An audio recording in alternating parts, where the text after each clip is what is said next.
কিন্তু এই ঐক্যমত্য কমিশন বারবার সময় নিচ্ছে, এই 1 মাস বাড়াচ্ছে, আবার 1 মাস বাড়াচ্ছে।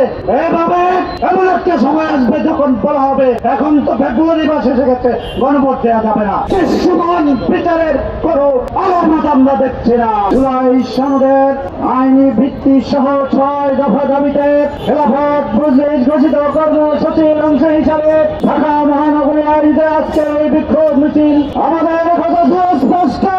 36শে জুলাই ছাত্র জনতার অভ্যুত্থানের পরবর্তীতে মূল দাবি ছিল 3টা। অনধিক বিলম্বে এই 3 দাবির একটা ছিল ফ্যাসিবাদের বিচার করা, যথাযথভাবে রাষ্ট্রীয় সংস্কার যাতে নূতন ভাবে আর কোনো ফ্যাসিবাদ মাথা চারা দিতে না পারে, এবং সুষ্ঠু স্বয়ংযোগ্য একটি নির্বাচনের ব্যবস্থা করা।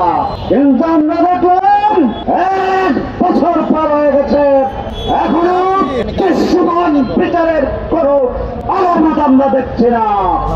আমাদের দাবি ফ্যাসিবাদ এবং তাদের দোষরদের অনধিক বিলম্বে দ্রুত বিচারের আওতায় আনতে হবে।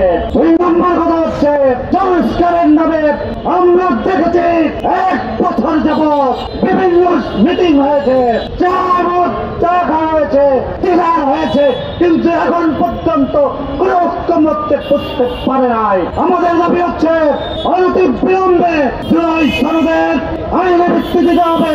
খেলাফত মজলিসের দাবি সুস্পষ্ট। রাষ্ট্রপতির প্রক্লামেশনের মাধ্যমে, ঘোষণার মাধ্যমে, আইনের ভিত্তি দিয়ে গণভোটের মাধ্যমে একে রাষ্ট্রীয়ভাবে সংবিধানে অন্তর্ভুক্ত করতে হবে। কিন্তু এই ঐক্যমত্য কমিশন বারবার সময় নিচ্ছে, এই 1 মাস বাড়াচ্ছে, আবার 1 মাস বাড়াচ্ছে।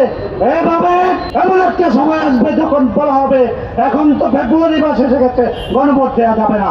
আমরা বলতে চাই অনধিক বিলম্বে রাষ্ট্রপতির ঘোষণার মধ্য দিয়ে এই জুলাই সনদকে আইনে ভিত্তি দেওয়া এবং 2 মাসের মধ্যে 7 দিনের মধ্যে গণভোট রেফারেন্ডামের মাধ্যমে একে সংবিধানে অন্তর্ভুক্ত করতে হবে।